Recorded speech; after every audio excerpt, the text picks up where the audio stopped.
나스닥까지 저희가 진출을 하면서 70억 정도, 100억 정도. 구글당 채널의 루피디님 안녕하세요. 아래 실시간 구독자 수를 표시해드릴게요. 헤이 태미, 임직원 소개시켜 줄래? 저를 따라오세요. 저 이 사진 봤어요. With me, I've got the co-CEOs, Young-ga Han. So welcome, and just kind of like, why was this necessary? 무배당 구독, 좋아요, 알람 설정. 그래서 만들어낸 AI가 3개월 만에 출시해갖고 돈이 됐나요? 막 꼬라박고 막 이랬죠. 잘못 버그가 생겨갖고 막 무한 루프에 빠져가지고 막 계속 사고 팔고를 수십 번 하는 거 갑자기. 네, 혼자서 사고 팔고 하는데 갑자기 몇 초 만에 막 2천만 원씩 3천만 원씩 막 손해를 보는 거예요. 그거는 모의 투자죠? 아니요, 실제 투자. 피 같은 돈을 갖다가 그냥 뭐 몇 초 만에 날리고, 아 괜히 했나? 이 사업을 왜 했을까? 아 그냥 죽어버릴까? 그냥 뭐 살기 싫다. 세상이 참 실패하고 나니까 한 번 실패하니까 일어서기 힘들다. 그런 시행착오를 많이 겪었죠. 하여튼 아 괜히 했나? 이 사업을 왜 했을까? 그리고 이 친구들도 성과가 안 나오니까 멘토님 괜히 따라 창업했나? 포기할지 계속할지. 어떤 생각으로? 근데 그래도 한두 번 실패해가지고 포기하는 건 너무 아깝다. 내가 아주 오랫동안 준비를 해왔고, 이 친구들도 몇 년 동안 계속 키웠고, 또 이 친구들이 저하고 또 충성심이라는 게 있으니까 이 친구들도 저를 많이 따라주고, 그래서 그래도 한 번 더 도전해보자. 그래서 이제 또 도전했죠. 알고리즘을 더 고도화를 시켰어요. 그러고 나서 이제 1년이 지나서 2017년도에 그 알고리즘을 또 한번 상용화를 시켜볼까 하는 상황에 로보 어드바이즈 테스트 베드가 이제 나온 거예요. 원래는 2016년부터 나왔어요. 2016년도에 1회가 시작됐는데, 그때는 주식 자산은 테스트 베드에 참여를 못하게 했어요. 이제 위험하니까. 그래서 이제 저는 1회 때는 참여를 못했고요. 2회차에 이제 주식 자산도 이제 로보 어드바이즈 참여할 수 있다 이래가지고 2회차에 신청을 한 거예요. 예, 2회차요. 2017년도에. 근데 이제 하필이면은 그때 2회차에 모든 대기업들이 다 들어온 거예요. 너무 운이 좋아요. 예, 운이 너무 좋았죠. 정말 이제 실전 투자의 장이 열린 건데. 네, 그렇죠. 그리고 금융위원회에서도 이 로보 어드바이저 서비스를 소액 투자자나 이런 취약층 서민들을 위한 PB 서비스를 대중화한다는 약간의 금융의 평등을 추구하면서 이렇게 확산을 시키려고 했었거든요. 왜냐하면 돈 많은 사람들은 이런 은행이나 이런 데 가면 내 돈을 맡기면은 알아서 수수료 받고 해주잖아요. 근데 이제 그 서민들을 이용할 수 있는 방법은 결국은 이제 이런 로보 어드바이저 같은 이런 알고리즘을 만들어서 돈 있는 사람은 사람한테 돈 관리받고, 돈 없고 좀 힘든 사람들은 그 자산 관리를 그 검증받은 알고리즘을 통해서 자산 관리를 해라. 그걸 대중화 시켜보자. 이거를 이제 금융위원회에서 이제 그런 취지에서 시행을 한 거죠. 근데 사실 이제 대부분 사람들은 이제 수익률이죠. 수익률이 좋냐 안 좋냐가 가장 결정적인 28개 업체가 참여를 했는데, 이제 그 중에 저희가 1등을 한 거고요. 그리고 1등을 하고 또 물론 이제 다른 이제 후속 작업도 있었고 했는데, 이제 금융회사에서 아까 말씀드린 대로 뭐 갑질도 너무 심하고, 그리고 결국은 이제 우리가 그걸 금융상품으로 못 만든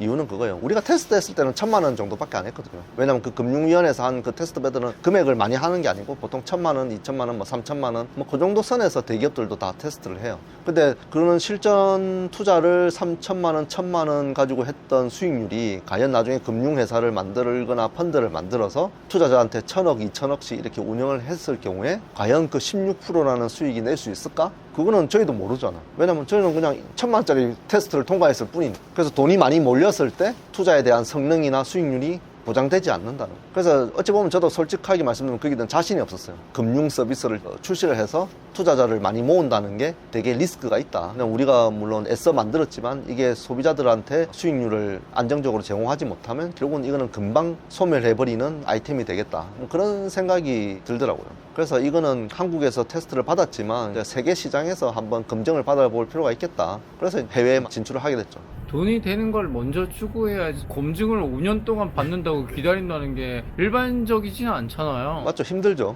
맞아요. 근데 이제 저도 이제 개발자는 보통 이제 경영자의 마인드가 좀 틀리거든요. 약간 고집이 있어요. 왜냐면 뭔가 제품에 대한 퀄리티나 정확도가 좀 있어야 된다. 또 그런 자존심 있잖아요. 내가 만든 프로그램인데 오류나고 막 소비자들한테 뭐 이거 못 쓰니 많이, 뭐 수익률이 떨어지니 많이, 이런 소리 듣기도 싫고. 혹시 이 대표님 지금 하는 일에 투자하시는 분이 따로 있으신 거 아니세요? 맞죠. 그러니까 지금 네, 맞아요. 그러니까 주주들이 있고 이렇게 절대 못 찾아. 투자하는 사람들은 회수를 해야 개발자가 계속 개발하고 있다고 피고 있는 이 상황인데, 그것도 5년 동안 누가 인정해줘? 그렇죠. 그래서 뭐 저는 결정을 저 혼자 할 수 있으니까, 그리고 이제 그 친구들도 제 말을 따라주니까 뼛속까지 개발자죠. 27년 정도 일하셨을 때 가장 힘들었던 상황이 언제였어요? 그때 뭐 신용불량자 때가 제일 힘들었죠. 근데 사업을 망하고 신용불량자 때 이제 뭔가 내가 어떻게 어떻게 해야 될지 방황하고 그 돈이 없으니까 친구도 못 만나고 뭔가 경제적으로 되게 위축돼 있잖아요. 그때가 제일 그때 어떻게 견뎌내셨어요?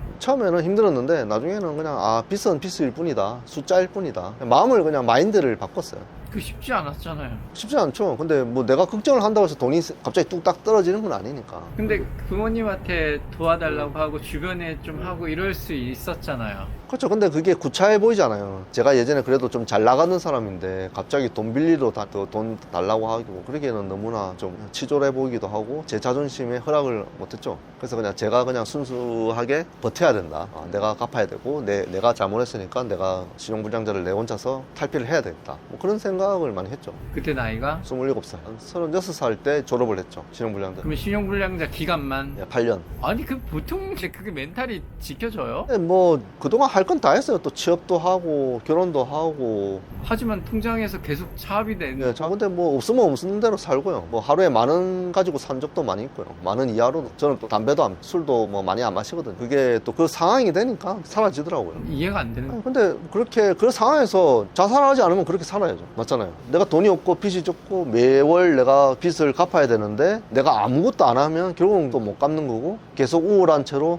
그냥 방구석에서 계속 쳐다보면서 울고만 있어야 되는데 어떻게든 내가 활동을 해서 돈을 벌거나 아니면 뭐 다른 사람한테 빌리거나 뭐 이렇게 하면은 뭔가 해결이 되잖아요. 근데 이제 빌리는 거는 다른 사람한테도 민폐를 끼치니까 그때 당시에는 빌리는 거는 최대한 자제를 했죠. 저 혼자서 뭔가 독립을 하기 위해서 다시 취업도 했고 또 부업을 또 하면서 아르바이트로 프로그램 개발을 또 쉽지 않아. 그때 한 8년 동안 진짜 힘들었어요. 왜냐면 이제 그때 애도 있었거든요. 34살 때 이제 첫 애가 생겼어요. 신용불량자에서 결혼하셨어요? 예, 신용불량자 때 결혼했어요. 와이프가 신용불량자 모르고 그때 연애를 했는데 갑자기 와이프가 먼저 저보고 결혼하자더라고요. 갑자기. 그래서 제가 고백을 했어요. 사실 뭐 몇 년 전에 사업하다가 말하면 신용불량자 걸렸는데 빚이 한 6천만 원 정도 있다. 그래서 그걸 갚고 내가 프로포즈 할 테니까 좀 기다려줘. 뭐 이런 식으로 얘기를 했어요. 그랬더니 좀 와이프가 그때 회사를 다니고 있었어요. 그래서 그냥 결혼해서 같이 갚자. 그렇게. 감동. 그래서 이제 결혼을 30살에 신용불량자 상태에서 결혼하고 투룸 구해가지고 월세 20만 원짜리 좀 부산의 한 집에서 약간 빌라도 아니고 약간 쪼개진 빌라라고 해야 되나? 한 층에 원래 집이 있는데 그걸 쪼개가지고 반반씩 이렇게 그런 집. 그래서 방이 2개였고 그 집이 너무나 추워가지고 난방이 잘 안 돼. 겨울인데도 한 방에 있는데 막 너무 추워가지고 애들 막 잠바를 입혀가지고 점퍼를 워낙 난방비가 비싸고 이러니까 그 기름 보일러가 있었는데 기름 보일러가 너무 비싸잖아요. 한 달에 뭐 기름값이 막 50만 60만씩 나오는 거예요. 그럴 때는 힘들었죠. 그래서 빨리 이사를 가야 되겠다. 그래가지고 이제 열심히 제가 부업도 하고 직장 다니고 그냥 주말도 없었어요 그때. 결혼하고 애 낳고 이럴 때 잠깐 집에 들어갔지 나머지는 거의 주말에도 일을 하고 또 직장을 다녀도 회사 생활도 그렇게 쉽지는 않았거든요. 힘들었거든요. 회사 생활을 할 때도 야근을 계속 했었고 혼자 있을 때는 그런 생각이 솔직히 들어요. 막 그냥 죽어버릴까 그냥 뭐 살기 싫다. 세상이 참 실패하고 나니까 한 번 실패하니까 일어서기 힘들다 뭐 이런 생각만 했는데 나중에 이제 가족이 생기니까 이거는 내 혼자가 결정해갖고 될 게 아니에요. 특히 애가 생기면 달라져요. 왜냐면 내가 죽으면 우리 가족들 처자식 부모님 어떻게 약간 좀 그런 생각이 딱 들죠. 그러니까 내가 어떻게든 일어서야만 뭐 처자식도 잘 먹고 살고 또 부모님도 그런 뭐 효도도 할 수 있고 뭐 그런 생각을 하게 돼요. 또 자연스럽게 그렇게 될 거예요. 누구나. 근데 혼자일 때는 쉽게 포기할 수도 있겠죠. 그래서 오히려 저는 이제 30살 때 결혼한 게 되게 또 철이 많이 들었어요. 네, 철이 많이 들었어요. 없을 때 결혼한 게 철이 많이 들었고 또 애도 어쩌면은 34살이 뭐 완전 일찍은 아니지만 그래도 뭐 적당한 시점에 잘 낳았다. 왜냐면 어차피 애들 어릴 때는 우리가 못 살 때 기억 못 하더라고요. 근데 그렇게 사라지더라고요. 잘 된 거는 얼마 되지 않았네요. 그렇죠. 지금 어찌 보면 2020년을 기점으로 잘 된 거죠. 2020년부터 회사가 좀 크게 성장하기 시작했는데 최근에 이제 우리가 테스트했던 결과들이 나오고 좋은 반응이 있어가지고 저희 하이버프 그 이용자들도 많이 늘어났고요. 그리고 또 저희가 그러한 또 후원도 많이 또 받게 됐고 또 최근에 로봇 사업을 하면서 또 조금씩 이제 매출이 나기 시작했고 이미 선주문 같은 경우도 들어와 있거든요. 그래서 뭐 그런 식으로 하다 보니까 또 한 번 더 도약을 할 수 있겠다. 대표님이 살아가시면서 내가 꼭 이것만은 꼭 지키겠다 뭐 좌우명이나 생각 철학 같은 게 있으세요? 일단 신뢰라는 게 되게 중요한 것 같아요. 신뢰. 그러니까 특히 이제 스타트업이나 이런 IT 쪽 회사들의 그런 이직률이 높잖아요. 그러면 그 사람들이 일을 하면서 연속성을 가져가야 돼. 구성원들이 자꾸 바뀌고 이직을 해버리고 퇴사하고 막 이러면 되게 회사가 제대로 성장을 못하거든. 그래서 그러한 이해관계나 신뢰관계를 맞추기 위해서는 일단 내가 싫어하는 거는 직원들한테 시키면 안 되겠다. 어떤 거요? 예를 들어서 뭐 이런 텐트를 칠 때도 이거 제가 쳤어요. 제가 치고 뭐 이런 거 치울 때도 같이 치우면 그 치워라. 만약에 치운다 하더라도 내가 그냥 조금씩 용돈을 줘요. 세상에 공짜는 없으니까. 그 사람들이 그런 일을 하려고 여기에 입사한 건 아니니까. 아니 아까 점심에 배달을 시키시는 것도 그렇고 음료수를 이렇게 나눠주시는 것도 그렇고 물 한 잔 드려야 되는데 물도 안 줘. 뭐 일도 이제 식후경이니까 배달의 민족에서 내가 주문 다 할게요 여기. 대표님 CEO께서 이렇게 바리바리 움직이는 거를 저는 많이 못 봤거든요. 그러니까 저는 이제 수직적인 관계를 싫어해요. 그리고 저도 이제 그때 당시에 제자들을 키울 때 저는 친구라고 생각했어요. 물론 제가 나이도 많고 경험이 많고 제가 돈도 있지만은 이 친구들의 눈높이에서 제가 얘기를 하고 이 친구의 마음을 이해를 해야만 오래 갈 수 있겠구나 이런 생각을 했기 때문에 그 친구들한테 뭐 강제로 일을 시키거나 강제로 야근을 시키거나 너네 밥을 아끼기 위해서 밥 사와 뭐 이런 식으로 한 적이 없어요. 제가 좀 손해를 보더라도 먼저 내밀고 먼저 좀 베풀고 또 그런 친구들이 그런 모습을 또 제가 기억을 해주니까 이제 더 충성심이나 신뢰성이 생기는 거죠. 그러면 제품도 솔직히 저도 개발자여서 다른 회사에 다닐 때도 회사가 안 좋으면 내가 딴 생각을 하게 되거든요. 맞잖아요. 회사가 막 힘들고 막 이런데도 아무래도 노동력을 막 갈아 넣어야 된다면 누가 하겠어요. 그래서 좀 회사가 안 된다 하더라도 내가 그 위험이나 그런 리스크를 내가 다 짊어져야지. 그걸 직원들한테 이런 리스크를 떠안기면 결국은 그 회사는 오래 못 간다. 그런 생각을 가지고 있고요. 그리고 고객과의 관계도 마찬가지예요. 저희 제품들이 무료로 제공을 하는 이유도 고객한테 처음부터 이거 돈이 될지 안 될지 모르는데 갑자기 뭐 돈을 내라고 할 수는 없잖아요. 그러니까 이제 일단 무료로 써봐. 우리가 아주 오랫동안 개발했고 검증받은 거야. 대신 무료로 써보고 좋은 점이면 좋다고 하고 안 좋은 점 얘기해도 하고 이제 그런 식으로 좀 고객하고 같이 갈 수 있는 그런 로드맵을 이제 7년 전부터 했었거든요. 고객과의 또 그런 신뢰가 네, 신뢰가 중요하고요. 그리고 만약에 이런 또 금융 프로그램 같은 경우에는 먹튀가 많잖아요. 그렇죠. 고객 돈 받아가지고 먹튀를 했었으면 저도 벌써 문제가 생겼겠죠. 그리고 특히 이제 그때 2000년도 3월 달에 팬데믹이 왔어요. 주가가 폭락을 했거든요. 근데 이제 우리 회사 프로그램은 이제 이렇게 단기적으로 사고 파는 이런 알고리즘 때문에 단타예요. AI가 단타를 해요. 예, 그래서 이제 이 예치금을 묶어두진 않아요. 그리고 어차피 출금하려면 언제든지 출금해야 되기 때문에 묶어둘 수가 없죠. 그래서 이제 어찌 보면은 또나의 그 급락장을 회피를 할 수 있었어요. 떨어지는 거를 빠져있어요. 원래 예치금이 있었으니까. 투자한 게 아니고 그 전날에 투자를 했겠죠. 했는데 모든 예치금이 장 마감 시간 전에 다 매도가 다 돼서 예치금으로 가지고 있어요. 그러니까 그 다음날에 폭락을 해봤자 우리는 손해가 없는 거죠. 그러니까 나를 믿음을 저버리는 신뢰를 네, 깨지는 상황들을 맞죠. 어쩔 수 없이 경험하게 되잖아요. 맞죠. 그런 일이 어떤 게 있었어요? 엄청 많았어요. 뭐 물론 사기꾼도 있었고 저희 회사가 나스닥까지 나오니까 우리 회사가 되게 또 사람들한테 말하면 너네 회사 지분 살 수 있어? 이런 사람도 있었어요. 이제 그런 경험을 통해서 이제 정말 지속 가능하게 성장할 수 있는 방법들을 고민을 많이 했었어요. 그래서 뭐 새로운 사업을 할 때도 항상 그 타이밍이라는 게 중요하다고 생각이 좀 들거든요. 아무리 좋은 제품과 뭐 좋은 아이디어가 있다 하더라도 그 시적으로 그게 맞지 않으면 결국은 실패를 하거든요. 근데 이제 저희가 했던 그 인공지능 사업들이 물론 미리 했어요. 10년 전부터 했으니까. 그때는 인공지능을 한다고 하면 다 바보라고. 그때 당시 제가 월 뭐 2천만 원씩 벌었을 때는 주위 사람들이 그거 갖고 건물이나 사지. 한 30년 할부로 하면 몇십억짜리 건물도 살 수 있는데 왜 그거를 학생들한테 밥 사주고 술 사주고 이러면서 그걸 쓰냐. 바보 아니야. 막 이런 식으로도 제 주위 친구들한테 찌탄을 받았거든요. 근데 제가 지금 후회를 안 하는 게 그런 친구들이 지금 남아있기 때문에 회사의 근간이 흔들리자. 핵심 기술이 유출되지도 않고. 조금 더 빨리 올 수 있지 않았나 이 길을. 후회되시는 부분은 없어요? 아니, 후회가 오히려 안 하고요. 오히려 더 잘 됐다. 왜냐면 그때 당시에 저희가 로보 어드바이저 사업을 참여했던 다른 스타트업도 여러 군데 있었거든요. 경쟁사도 많이 있었어요. 이제 그 회사는 투자를 많이 받았어요. 한 300억, 500억씩 받아가지고 계속 이제 마케팅도 하고 투자자를 많이 모집을 했어요. 뭐 100만 명씩 모집을 했는데 결국은 최근에 어떤 일이 생기냐면 투자자들이 성향이 다 틀려요. 그리고 돈 많으신 분들은 예를 들어서 기대 수익이 10% 난다고 하면 되게 좋아해요. 100억 넣었는데 110억이 됐어요. 그럼 어마어마하게 큰 돈이잖아요. 근데 소액 투자자들 예를 들어서 한 1,000만 원 정도를 투자를 했는데 1년 뒤에 1,100만 원 됐다? 만족을 못해요. 그 10%라는 수익이 투자자의 그 금액이나 이런 자산에 따라서 되게 크게 작용을 하거든요. 그래서 그런 업체들이 이탈이 엄청나게 빨리 되고 있어요. 이탈이랑 그러니까 회원들 이탈, 그리고 투자라는 거는 돈의 성격이 달려있고 사람의 성향이나 그 사람의 돈의 목적이 있기 때문에 우리가 원하는 대로 가지 않는다. 그리고 우리한테 남는 고객은 결국은 콘크리트 고객이다. 콘크리트 고객만 있어도 뭐 꼭 100만 명, 200만 원 있지 않아도 뭐 몇만 명, 1만 명, 10만 명만 있어도 우리 회사의 가치를 갖다가 극대화시킬 수 있는 그렇게 생각을 합니다. 그래서 그때 투자를 안 받고 버틴 것도 도움이 많이 됐고, 또 지금 이제 인공지능 시대가 이제 들어오면서 결국은 이제 브랜드라는 전략이 통할 수 있는 시간이 됐다. 대학교를 안 가셨잖아요. 학업에 대한 약간 그런 부분도 있으실 것 같은데 물론 뭐 모임을 하거나 이러면 제가 스펙이 이제 가방끈이 짧기 때문에 조금 이제 불리하다고 생각이 들었는데, 한국에서 1등 했다, 나스닥 나왔다, 이것만 해도 서울대 나온 것보다 좋다고 저는 생각해요. 그래서 굳이 내가 뭐 지금 가고 할 필요는 없다, 저는 그렇게 생각해서 지금은 이제 인공지능이라는 게 워낙 급변하고 세상이 급변하는 시대이기 때문에 공부를 하고 써먹을 때 되면 없어져요. 진짜 그런 시대예요. 이렇게 변동성이 많아지면 결국은 내가 시작하려고 했던 그 배우려고 했던 것들이 내가 이제 할 수 있겠다 생각할 때는 이미 그 시장이 없어질 수도 있어요. 일단 성견지명을 가져야 된다고 생각해요. 성견지명. 약간의 운도 따랐지만 앞을 내다보는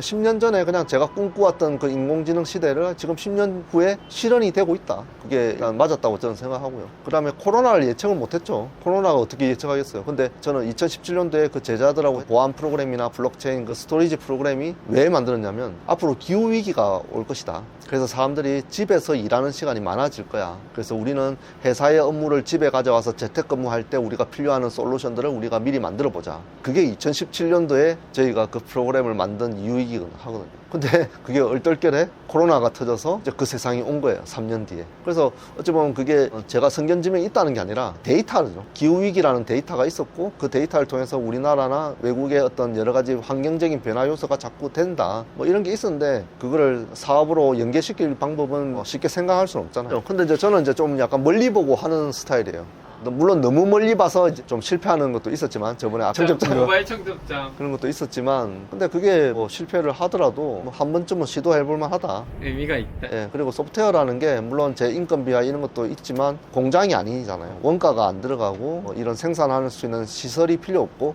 그냥 노트북 한 대 있고 인터넷만 연결되면 언제 어디서나 내가 만들고자 하는 제품을 만들 수가 있는 거죠. 그리고 그 소프트웨어 가치가 어찌 보면 그 하드웨어의 가치가 높아지는 시대거든요. 아무리 로봇을 잘 만들고 자율주행차를 잘 만들어도 그 안에 들어가는 소프트웨어가 정신력을 가지고 있고 그걸 가지고 사람과 교감을 하기 때문에 결국은 거기에 가치를 크게 두고 있는 거죠.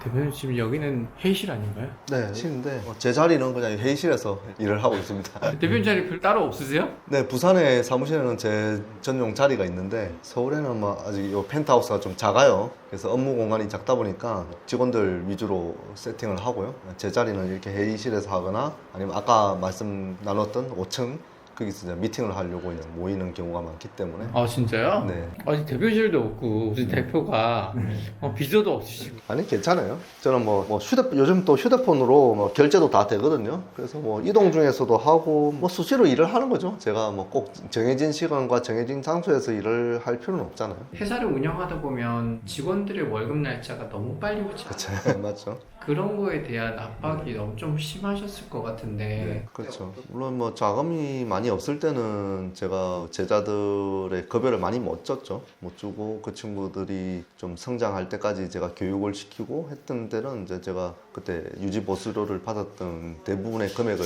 거기서 사용을 하면서 밑빠진 독에 물 붓기 아니에요? 계속 뭐 교육이라는 게 사실 이게 성과가 날지 언제 날지 모르잖아요. 근데 이제 막연한 기대감이 있었어요. 그리고 어차피 내가 내 혼자에서는 결국은 이제 이게 끝까지 할 수 없는 일이다. 인공지능이라는 게 워낙 방대하고 해야 될 일이 너무나 많기 때문에 그래서 결국은 뭐 한 10년? 많게는 20년까지 보고 한 거예요.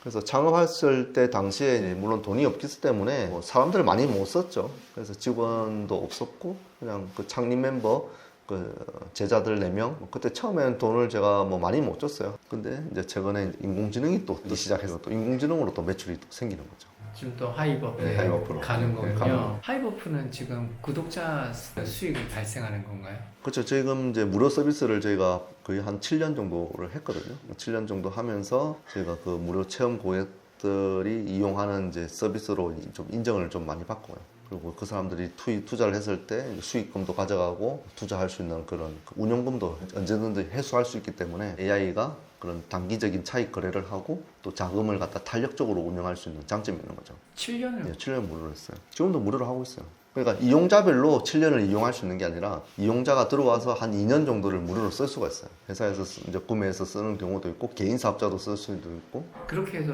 벌어들이는 수익이 그게 한 70억 정도? 그거는 연간 네, 연간 70억 정도. 저 그 어플 좀 보일 수 있으세요? 편히 핸드폰 어플 핸드폰에서? 웹페이지에서도 무료로 쓸 수 있습니다. 따로 어플을 설치하지 않아도요. 여기서 한국 시장, 미국 시장 두 개 있잖아요. 저희가 이제 최근에 기업은행 계좌하고 연동이 돼 있거든요. 이벤트를 네. 12,000원 보신 거예요? 오늘 12,000원 벌었어요. 그리고 이제 이게, 얼마 투자하셨나요? 이게 지금 7천만 원쯤 들어있고요. 이렇게 네, 그리고 이 화면이 있어요. 전체 메뉴가 있잖아요. 그래서 포트폴리오를 보면 지금 본인의- 내 인공지능이 어떤 포트폴리오에 지금 관심이 있다 보여줘요. 근데 인공지능에서 종목이 많아요. 쳐다보고 있는 종목이 많아요. 아 그러군요. 예. 그리고 저희가 예측 자료를 공개를 해요.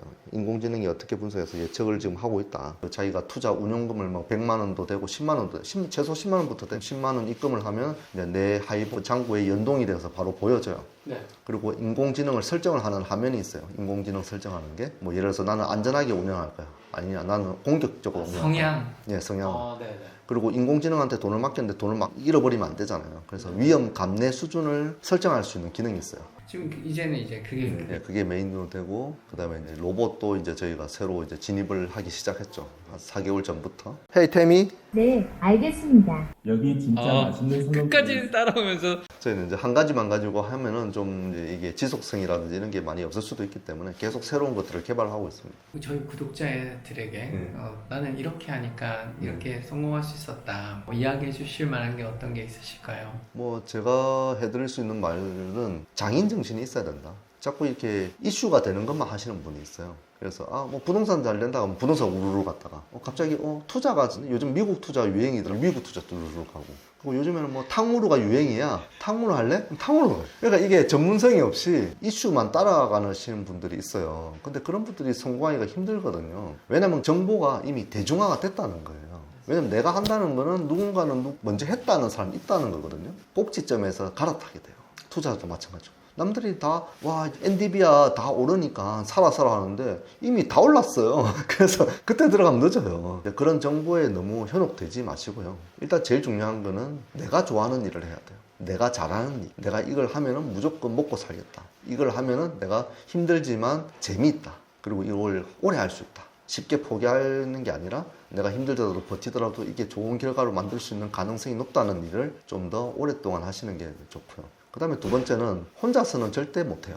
저도 이제 제자를 키우고 그 친구들을 같이 이렇게 우리 멤버로 합류하기까지 최소한 3년이 걸렸어요. 그러니까 그 3년 동안 그 친구들한테 밥 사주고 술 사주고 공부시키고 또 뭐 여행도 같이 하면서 서로의 신뢰관계를 만들어 왔거든요.